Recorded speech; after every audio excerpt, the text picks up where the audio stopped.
So far, we've talked about three of the components of our blood. The first one being erythrocytes or red blood cells. Second one being platelets, which clots, plasma, which is made up of majority of water, has electrolytes and proteins and other things in it. And finally, we're going to wrap up with white blood cells, which is our immune system. So it really gets rid, ideally, of bad stuff in our body.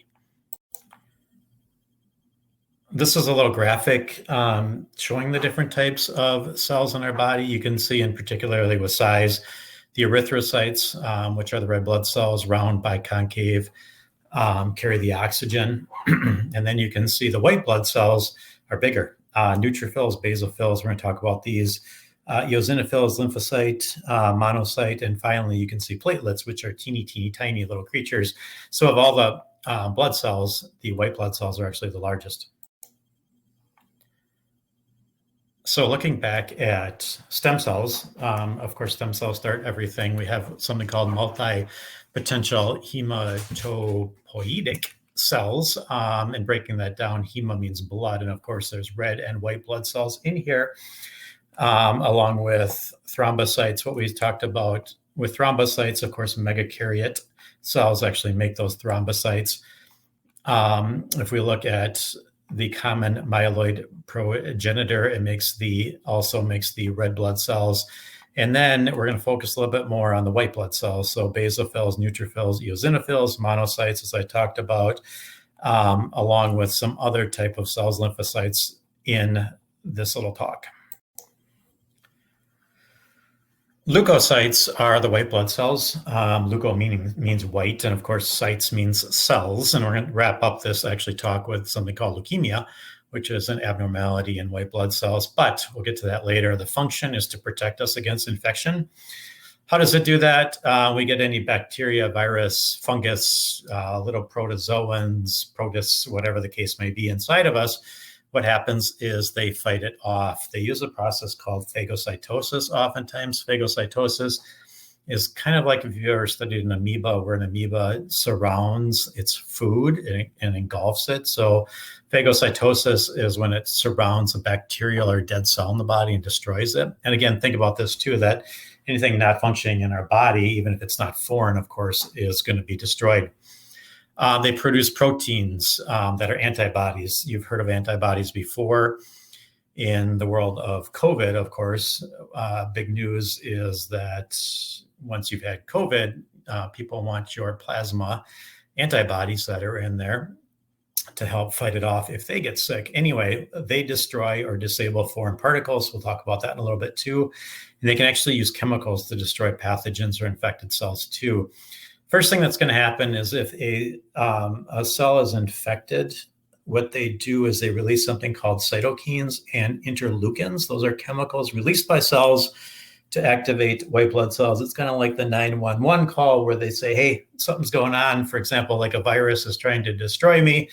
You better get over here and destroy that virus. Or a lot of times what will happen is the white blood cell actually destroy the entire cell so that virus can't replicate and get out. Do get something called pus, which you've heard about before. That's white blood cells, bacteria, damaged cells. So think about if you ever get an infection, what happens is the white blood cells, and I'll show you a picture of this in a second, get in there. You have a lot of bacteria and things like that, and it actually forms that pus. And then ideally that's actually part of the healing process, believe it or not. Kind of a cool little thing, the way white blood cells work is something called diapedesis. This is when white blood cells actually squeeze between capillary cells to get to an infection, and they use what's called an amoeboid motion, so kind of creepy crawly. You can see one kind of here, they change shape and get large in one area, small in another. They actually fit through the capillaries to get into the tissue. So if the body tissue has bacteria, virus, fungus, whatever in it, they can actually get in there and destroy it. This is actually, we'll talk about the lymphatic system down the road too. It's part of that also. When you get a cut or an injury of some sort, and you can see a little needle coming in here, even if it's a shot, what happens is when we penetrate that barrier, and I'm sure you can all remember the layers of the skin. Go ahead, think about them in your brain right now. But anyway, what happens is no matter what, we've got bacteria on the outside of our body, And something like a needle is actually going to introduce that bacteria into us. And obviously, we don't want that. So what's going to happen is the healthy cells in there are going to send out those chemical signals we talked about before to alert the white blood cells to come and destroy it. So what happens in this case is we get these phagocytes, which are going to engulf that bacteria and destroy it. Now, this is called an inflammatory response because if you've ever gotten a cut, it actually kind of gets raised up a little bit and warm. The reason is, and you can kind of see that raised up right here, the reason is we get bacteria in there, but we also get a whole bunch of white blood cells that actually come and try to destroy it, and it's warm. Our body purposely shunts blood in that area to keep it warm. Our blood is warmer than the rest of our body because things happen at faster when they're warm. So molecular motion is faster when it's warm. Cellular activity is actually faster when it's warm too. So we get that inflamed area where you get a little cut. So breaking down the types of white blood cells, and these are the 5 you're going to have to be familiar with. There's 2 types. There's something called granulocytes and agranulocytes. The difference is real simple. It's these little granules that you can see right here. These are stained, and of course we have to stain white blood cells just like we have to stain red blood cells because in order to see them. There's granulocytes. Actually, you can, when they are stained, you can see the little granules that are inside of them. There's 3 types of granulocytes. There's neutrophils, eosinophils, and basophils. And the other thing we're going to talk about are agranulocytes, which do not have cytoplasmic granules. And we'll do a little activity where you can see these. So right in here, you can't, with the monocytes and lymphocytes, you cannot see any granules in there. So those are the 2 main differences in white blood cells we're going to talk about. Now we're going to break those down. The first type of white blood cell is something called a neutrophil. Neutrophils are by far the most common type in our body. They're by far our first line of defense when infection strikes or something gets inside of us. Obviously, as we talked about before, our skin is technically the first line of defense, but once something gets in, we need that destroyed. It is multi-lobed nucleus. So if you take a look at this right here, this is the nucleus. It's got a lobe right here, and it's got a lobe right here. Again, it's stained. It is phagocytic. So it is going to, if it finds a bad particle, surround it and engulf it. They are going to focus mainly on bacteria and fungus that get inside of our body, or even really on the outside of our body. When they stain light purple, or light blue rather, and have purple granules. The next type of white blood cell are called eosinophils. They're pretty rare, not that common. And keep in mind that all these white blood cells are constantly circulating in our blood, around our system and inside of our tissues in order to prevent bad stuff from getting in. These 2 are bilobed nucleus, and they actually, when they stain, have red granules. So on the quiz, when you have this, I'm going to put characteristics like red granules, and eosinophils are going to stain red. So when doctors are trying to figure out what's wrong with somebody, what they'll do is take blood types and they'll actually stain them. And if they see a bunch of eosinophils, that actually tells us that you might be having an allergic reaction. You might have a parasite in your body too, something like Giardia, something like Plasmodium, which causes malaria.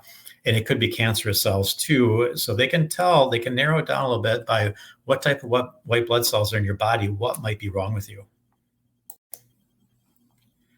The next type of white blood cell are basophils. Basophils are incredibly rare. They stain dark blue. So you can see kind of the dark blue in here, bilobed nucleus again.